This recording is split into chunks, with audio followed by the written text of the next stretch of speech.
नमस्कार, मैं doctor Ritu Dubey, assistant professor philosophy, government Meera girls college Udaipur. आज मैं बीए फाइनल ईयर फिलॉसफी के second paper philosophy of religion धर्म दर्शन पर बात करूंगी और आज का हमारा विषय है अशुभ की समस्या। जब हम जीवन के विभिन्न अनुभवों पर दृष्टिपात करते हैं तो जीवन में अशुभ की प्रबलता पाते हैं। विश्व अशुभ के अधीन है। यदि अशुभ को विश्व का आवश्यक अंग कहा जाए तो अतिशयोक्ति नहीं होगी। अशुभ का अर्थ क्या है? अशुभ का अर्थ है शुभ का अभाव। जैसे मृत्यु अशुभ का उदाहरण है क्योंकि इसमें जीवन का अभाव है। इसी प्रकार पीड़ा, असत्य, कुरूपता, पाप, निर्धनता आदि अशुभ हैं क्योंकि इनमें क्रमशः सुख, सत्य, सौंदर्य, अच्छाई और धन का अभाव है। अशुभ मनुष्य के दुखों का मूल कारण है। यदि विश्व में अशुभ का राज्य नहीं होता तो मानवीय जीवन सुखदायक होता, ऐसा माना जाता है। परंतु इसके विपरीत अशुभ की बहुलता के कारण जीव जंतुओं का जीवन दुखात्मक प्रतीत होता है।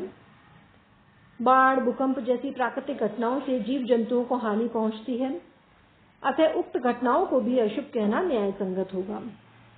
प्रकृति के अतिरिक्त कुछ दुष्ट मनुष्यों के कर्मों से भी अशुभ का निर्माण होता है। जैसे चोरी, डकैती, हिंसा, धोखा इत्यादि जो कर्म है वो भी अशुभ के वर्ग में रखे जा सकते हैं।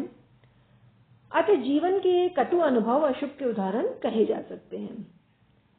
इन सभी विवेचन से ये तो प्रमाणित होता ही है कि विश्व में अशुभ है। अशुभ की सत्ता का निषेध करना ठीक नहीं प्रतीत होता। विश्व में अशुभ है और ये एक कठोर सत्य है। जब से मानव में बुद्धि का विकास हुआ है तब से वह अशुभ की समस्या पर विचार करता आया है। इसके फलस्वरूप अशुभ की समस्या के संबंध में हमें अनेक मत मिलते हैं। मानवीय प्रयत्नों के बावजूद अशुभ की समस्या आज तक नहीं सुलझ पाई है। धर्म दर्शन में अशुभ की समस्या को लेकर काफी वाद विवाद हुए हैं, फिर भी ये समस्या ही रही है और अशुभ की समस्या का उन्मूलन संभव नहीं जान पड़ता है। अब हम जरा अशुभ की समस्या का विकास पे अगर हम एक नजर डालें तो हम पाते हैं कि जो अशुभ है वो प्राचीन काल के लोगों के लिए समस्या नहीं थी। उस समय के जो लोग थे वो दैनिक जीवन की आवश्यकताओं की पूर्ति में कुछ इस प्रकार उलझे रहते थे कि सैद्धांतिक विवेचन के लिए जैसे उनके पास कोई समय ही नहीं था। उस काल के धर्म पर दृष्टिपात करने पर पता चलता है कि जिस समय प्राणवाद में लोगों का विश्वास था उस समय लोगों को शुभ और अशुभ के विचार स्पष्ट हो गए थे, लेकिन उनके समक्ष अशुभ कोई समस्या नहीं थी। उनका विश्वास था कि विश्व में अनेक जीव हैं और उनमें से कुछ दयालु और नेक हैं, परंतु कुछ ऐसे भी हैं जो दुष्ट और निर्दयी हैं। अच्छे जीव लोगों का शुभ करते हैं और बुरे जीव लोगों का अशुभ करते हैं। इस प्रकार हम पाते हैं कि उस काल के लोगों के पास अशुभ की एक अच्छी और स्पष्ट व्याख्या थी।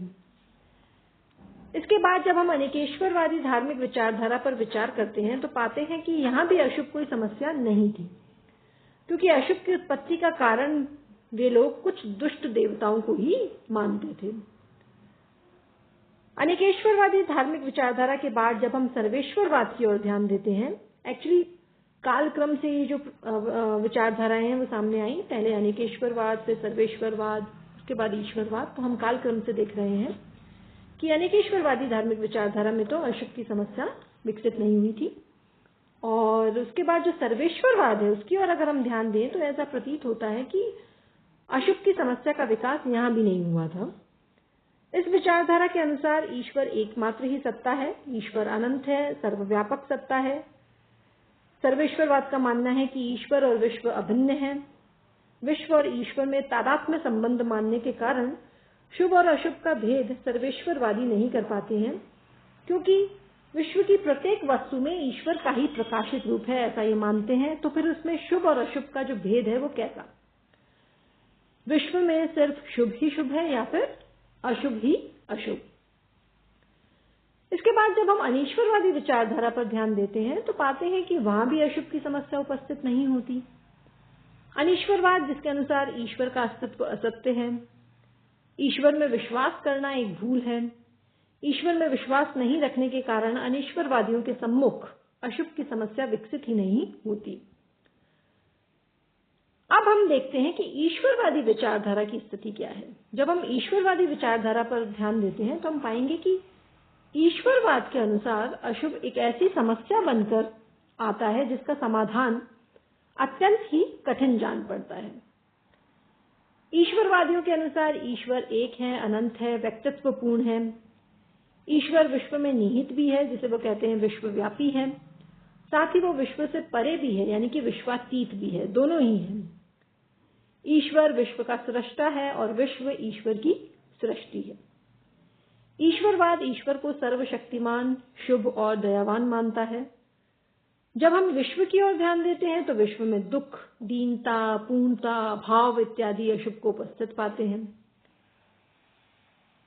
अब मुख्य बात यह है कि ईश्वरवादियों के अनुसार एक और ईश्वर को शुभ और सर्वशक्तिमान कहा जाता है, परंतु दूसरी ओर विश्व में अशुभ की आस्था पाई जाती है। अब इन दोनों का समन्वय कैसे हो? तो इन दोनों का जो समन्वय है वो ईश्वरवाद के सामने एक समस्या के रूप में प्रकट होता है। ईश्वरवाद के सामने ये समस्या एक तरह की दुविधा का रूप ले लेती है। वो इस अर्थ में कि विश्व में अशुभ होने का अर्थ तो ये होता है कि या तो ईश्वर ने जानबूझकर अशुभ का निर्माण किया है, या उसने अशुभ को हटाना चाहा था लेकिन उसमें उसे हटाने की शक्ति नहीं थी। अब प्रश्न ये उठता है कि यदि जानबूझकर उसने अशुभ का निर्माण किया था तो फिर ईश्वर को दयावान और शुभ नहीं कह सकते, है ना? अगर वो दयावान और शुभ होता तो वो जानबूझकर अशुभ का निर्माण क्यों करता? और अगर ये माने कि उसने अशुभ को हटाना चाहा था लेकिन वो हटा नहीं पाया, तो फिर वो सर्वशक्तिमान नहीं कहा जा सकता, क्योंकि अगर वो सर्वशक्तिमान होता तो उसके लिए तो सब कुछ संभव था, अशुभ को हटाना भी संभव था। प्रोफेसर पैटरसन ने इस दुविधा को इन शब्दों में रखा है कि ईश्वर सृष्टि में अशुभ का जो अनाधिकार प्रवेश है उसको रोक सकता है, किंतु या तो वो ऐसा करना ही नहीं चाहता, ऐसी स्थिति में वो शुभ हो ही नहीं सकता, या वो ऐसा करने में ही असमर्थ है, जिस स्थिति में वह शुभ भले ही हो लेकिन ये स्पष्ट है कि उसकी शक्ति सीमित है, उसके बस में कुछ नहीं है। वो चाहता तो था अशुभ को हटाना लेकिन वो हटा नहीं सकता। अच्छा, ईश्वरवाद के सामने जो अशुभ है वो एक प्रकार की चुनौती है। हमने देखा कि जो अशुभ की समस्या है वो सिर्फ ईश्वरवादियों की ही समस्या है। अब हम ये जानने की कोशिश करेंगे कि ईश्वरवादी विचारधारा में समस्या का समाधान किस प्रकार किया गया, लेकिन उससे पहले हम ये जान लें कि अशुभ के प्रकार कौन कौन से हैं। जब हम अशुभ के प्रकार पर ध्यान देते हैं तो हमारे समक्ष इसके दो मुख्य विभेद मिलते हैं। पहला है प्राकृतिक अशुभ और दूसरा है नैतिक अशुभ। प्राकृतिक अशुभ उस अशुभ को कहते हैं जो प्रकृति में विद्यमान है। भूकंप, बाढ़, मृत्यु, रोग, सांप, बाघ, अभाव, अज्ञान इत्यादि प्राकृतिक अशुभ के उदाहरण कहे जा सकते हैं जो प्रकृति में विद्यमान है। इसके अतिरिक्त विशाल मरुस्थल है, तूफान, ज्वालामुखी, अकाल, सूखा, अग्नि, कोड़ आदि को भी प्राकृतिक अशुभ के वर्ग में रखा जाता है। प्रकृति में ऐसी वस्तुओं का अस्तित्व है जो जीवों के लिए दुखद प्रतीत होते हैं। प्राकृतिक अशुभ से सिर्फ मानवों को ही दुख नहीं होता बल्कि अन्य सभी जीवों को भी कष्ट झेलना पड़ता है। दूसरी ओर नैतिक अशुभ से अर्थ हम उन अशुभों से लेते हैं जो मानव के कार्यकलापों से उत्पन्न होते हैं।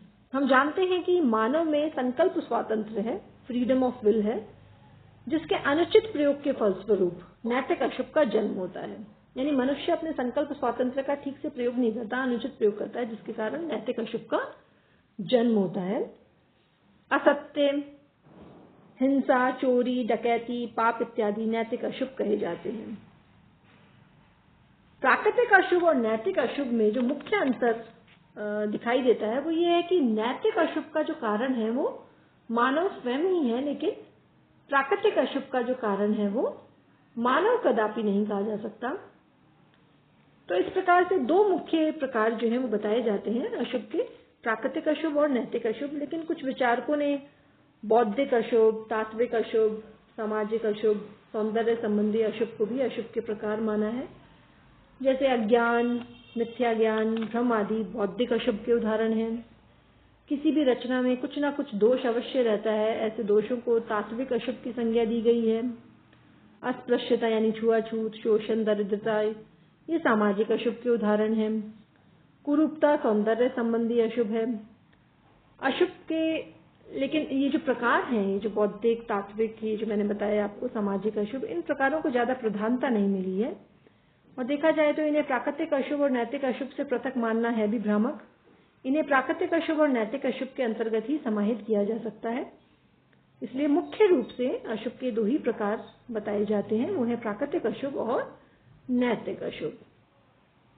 तो ये थे अशुभ के प्रकार। धन्यवाद।